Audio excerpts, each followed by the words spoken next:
specifically since we last talked, RFK Jr. is now running as an independent. He's no longer in the Democratic Party, which is like, yeah, that makes sense. I don't know why you didn't start off with this, bro. But what's going on? What's going on with our boy since we last spoke?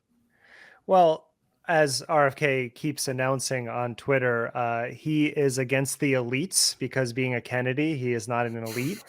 So he is going to bring down the elites. It sounds kind of like a promise we heard in 2016, but that's where his focus is going. One interesting thing that he's really done well and why I think he is somewhat of a threat is he's been able to pick off all of these different fringe groups across the right and across sort of the wellness territory that we cover. So he's gone hard into the crypto community. He's done regenerative farming conferences with people. His public health policy roundtable in June featured Mickey Willis and Joe Mercola and Sherry Tenpenny. So it had all the anti-vaxxers. So he's building a coalition of all of these different fringe groups that Julian and I, and of course, Matthew, have been covering for the last 3.5 years. And he's really drumming up a lot of support. I just saw also his last tweet before we got on, Beanie Siegel is endorsing him now, the hip hop artist. So he's really trying to put together something that could actually do some damage. I just don't know what direction that's in yet. I think that's what everyone's trying to guess. This coalition of the Cray, like which way are they going here? Because initially you think you're like, oh yeah, this might hurt Joe Biden, but it might also equally hurt Donald Trump. You know, I've just seen interviews with Trumpers who are like, yeah, I like RFK. So yeah, I mean, do you think this is like? I guess I'm not worried about it for next year so much as I am worried about what happens when we don't actually get to the root of why someone like RFK is popular. What happens in 2028? What happens the next time he or someone else like him wants to run? So can you just sort of underscore, like, other than just writing them off, why are people attracted to RFK Jr.? Well, it's a bit of a motley coalition, as you've already alluded to. We have the crunchy granola moms, and they're just asking questions about the crowded childhood vaccine schedule. But then there's also the super conspiratorial anti-vaxxers who hear his dog whistles about institutional capture and medical corruption, how he's going to, bring huge reforms. And of course, his second to last book is about Anthony Fauci and Bill Gates and how everything done under COVID was unconstitutional and these people should be punished. But he's also drawing in some, I would say, maybe slightly gullible lefty populists. And they really like what they hear in his rhetoric about healthcare and the environment, how the Democrat elites have abandoned working people. But then he's also won praise, as we've talked about, from Alex Jones, Steve Bannon, and other right-wing chaos agents. So it's a big mess, in this announcement now that he's running as an independent. I found myself at the beginning going, I don't know how much this is going to appeal to the MAGA faithful or to like regular Republicans, because he had a quite long land acknowledgement by this Sioux Lakota man who, went into a fair bit of detail about the importance of remembering the atrocities of the past and how we need to apologize to the people whose land we're standing upon. So that seems to be sort of in the culturally liberal camp. But then he also said things like people who are enthusiastically rushing to support me and giving me goosebumps because of their earnestness are pro-life and pro-choice. They're on either end of the Second Amendment debate. They are climate skeptics and climate activists. And I'm sitting there thinking, how are all these people supposedly going to work together? Like, is this politics or? It feels like just blanket anti-establishment stuff. And it's like, again, politics for dummies. And to be honest, like the left has its fair share of dumb lefties who I could imagine falling for RFK just as soon as someone on the right would fall for RFK Jr. It's just sort of this like, I just don't trust any authority at this point. Vague populism, rah. Derek, you were going to say something. Yeah, to speak to your last question about 2028, he gets something right. And as long as I've been voting, which is I'm 48, so 30 years, there's been this conversation around we need to break up the two-party system. And I actually think it's stronger now than I've really recognized in the past. And he's really drilling down on that. And that is absolutely true.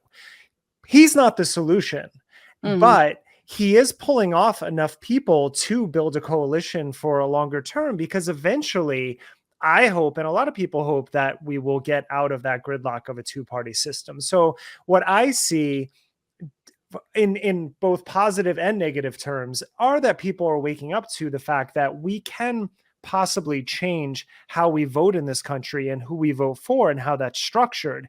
But if the people leading it are people like RFK Jr., that's going to be a real problem, because then you're essentially going to get a more libertarian strain, still right-leaning third party coming into the mix. Right. And that doesn't necessarily mean it's going to break up all of the right so that the left just wins all the time.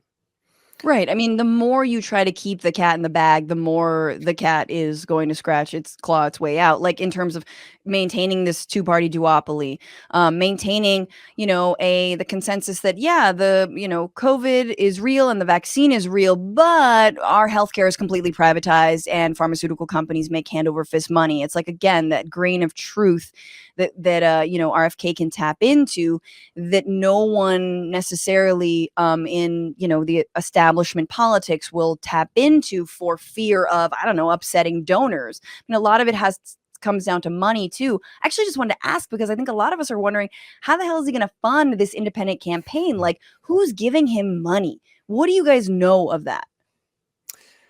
I actually don't know where he's getting his money from. I assume a lot of it is smaller donations.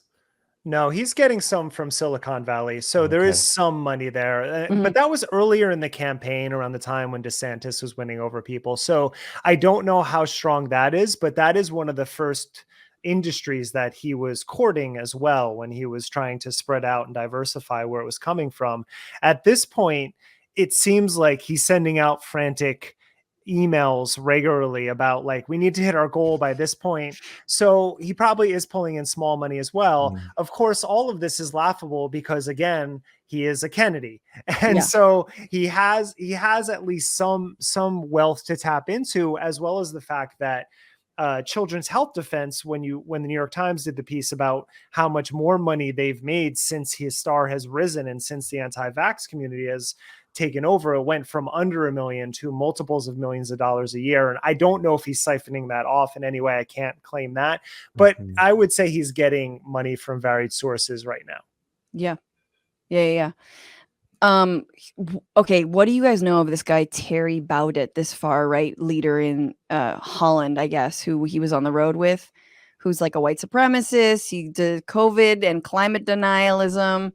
He questioned whether dinosaurs were real. Like, it's just some loony shit. But the crossover, I think, from anti-vax, anti-big pharma, to, like, again, I think that white supremacist pipeline, you guys have tracked that throughout all of your work. Yes, absolutely. I don't know of Terry Baudet. Do you, Julian? No. Is he one of the guys who's involved in Kerdenken in Germany? American college football coach? No, I don't know this guy. But what I can say is that, from 2020, from the summer of 2020, Kennedy revealed himself to be very comfortable moving in many circles where there might be things like Holocaust denial. There might be things like sovereign citizen beliefs, whether of the American or the German variety. He's willing to share stages with people. He's willing to get up in front of the Lincoln Memorial and compare people who don't want to be vaccinated to Anne Frank. So, there does seem to be, as much as he thinks he has this incredible intuition for being able to tell conspiracies, there is a lack of a good radar in terms of the fascist sort of dog whistles. Yeah. And I mean, we talked about the gym a little bit, but, like, it is, you guys have done such an incredible job of tracking, again, like the Rogan to Mickey Willis to like all the ways that fascism also really loves like imposing, the Andrew Tate, like like the like body discipline bullshit, and all that psycho stuff, which is also has to do with like vaccine denialism and, believing that as long as you take a certain amount of, supplements and all that, and that you go to the gym however many hours a day, like you're not going to get COVID and vibrate on a different wavelength as a woman in a crowd. My first show back during COVID or after COVID, a woman in the crowd said, "I believe if you vibrate on a higher frequency, you won't get COVID." And I nearly like lost my mind. My uncle had passed from COVID, and I was like, "Oh, tight. Oh, I guess he just didn't vibrate on a higher enough frequency. Anyone else have a relative not vibrating on a high enough frequency?" I've never like almost murdered an audience member, but that was the closest I came. Yeah, I mean, this is the very strong overlap between a kind of bro science, back to like the way that real men are supposed to be, and then it can get spun sometimes in New Age circles as the sacred masculine and the sacred feminine, but it's really just a reenacting of like very old traditional gender roles that are actually quite conservative. But this is framed as like part of your self-actualization is to become really filled up with your sacred masculinity, and part of how you do that is buy our supplements, which we're going to sell on every ad break, and part of how you do that is by going to the gym. But there's also an appeal to nature, an appeal to getting back in touch with a sort of primal way of living that includes a lot of things, as it turns out, that are idealized within spiritual communities, within the culturally liberal Whole Foods shopping with the yoga mat under the arm set. Dude, my vegan hairdresser who listened to Rogan and wouldn't get vaccinated, and I was like, "Girl, really?" This has been my biggest complaint, and the people that I know.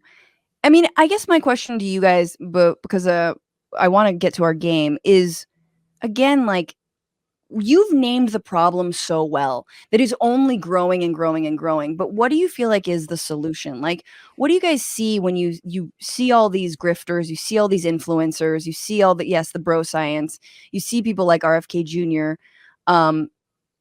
What is like the antidote here? Like, what will sort of break the spell, so to speak? It's a lot. It's a lot of things. It's a huge question, but a few years ago, I would say that tragedy would help. I was in New York City on 9/11. I remember the day, and I'm from that area. I'm from Jersey. And I remember for months afterward, the community around New York, meaning you would make eye contact with people in the subway and just start talking. And New Yorkers are friendly. It's false that they're not, but not to the degree of just talking to people. And there was a sense of coalition at that time. But now, as we're watching in your last segment, what's happening in Israel, we see how split everything has become.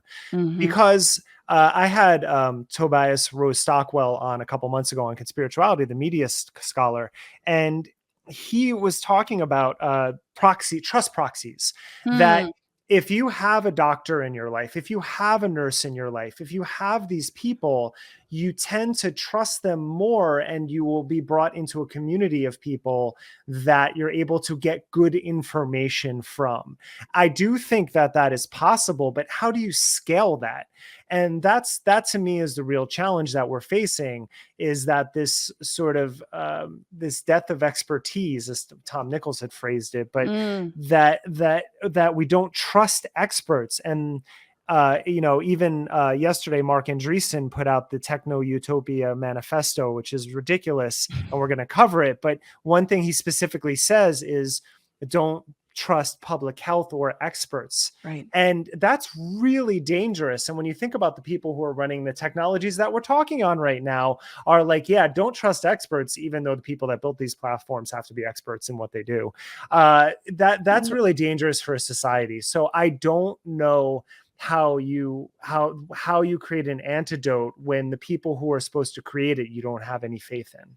Right. And then I was just going to add, like, what's ironic though about like the don't trust public health officials is like, and public health is like, yeah, the people running our healthcare system also don't trust public health. Do you know what I mean? Like, there are experts in public health who are like, let's have a robust system that covers everyone. That's the safest Yeah. way to, make sure we're healthy, make sure we can withstand pandemics, or at least, have some sort of defense against them. Like, all of these things, like preventative medicine, which is very much not for the for-profit model, does not work with preventative medicine. Like, all of these things, accessible food, all whatever. And it's like, yeah, the experts are also not really listened to, because politicians, again, are taking hand over fist big pharma money and whatnot. So it's just, there is more consensus than we would think. It's just, again, that, I mean, honestly, I feel like, to me, it'd be like universal healthcare would absolutely, if people had access to doctors in any more than, their 15-minute telehealth appointments that they waited months to get, that they paid however much a copay for. Like, if we, again, had access to those folks, that would go a long way. I think. Go and ahead. this goes back to your question about RFK and who he's appealing to. Like, you don't get to do this kind of faux populism unless you are tapping into people's legitimate grievances and fears and uncertainty, and those were incredibly heightened by COVID, which is why he keeps banging the COVID drum about everything that was done that was against the Constitution now, because he wants to keep tapping into those grievances. And I'll tell you what doesn't help. I mean, we have some ideas about what might help. It's a very difficult situation, and I think a lot of it does come down to education and media literacy, and enough people from enough angles tackling this deluge, this fire hose of just utterly crazy stuff. But what doesn't help is RFK Jr.'s book from 2021, The Real Anthony Fauci, is #1 on Amazon in vaccinations. It's #1 in Amazon in the category of immunology. It's #1 on Amazon in the category of epidemiology. So I don't know, how do you combat that? I mean, it's almost, it's a little, I don't know either. Part of me is like, throw him on television and like get someone to actually like, point by point crush his like pseudoscience, but then you're also platforming him. And so you get this, you're in this conundrum. I don't know. What do you make of like the platforming versus not platforming? You guys really pull the log from underneath the sort of like, again, the little grubs making tons of money off this shit. But what do you think about that in terms of like, do you expose it to the light and to the mainstream, or do you to show how stupid it is, or not? Well, you have to allow it in, because if you don't, then they're just going to use that. And what has happened is there's an entire alternate media system that's been built up. And I think the media system has always been robust, or it's become increasingly robust because of technologies. But when you build a system like, it just came out that the Epoch Times is the #4 newspaper in America now. What? Right?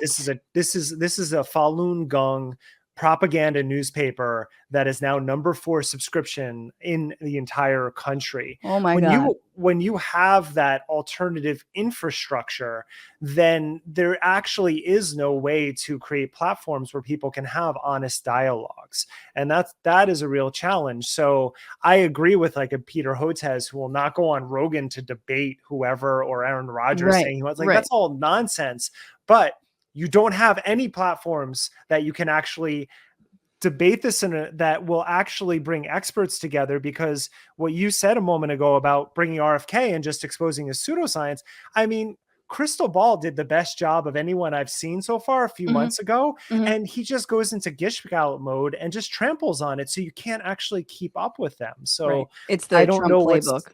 Yeah, I don't know. Well, actually, people like Russell Brand and Kennedy are actually good at Gish Gallop. Trump is that's not his technique. What is it? What did you think? Gish Gallop? Yeah, Julian can explain.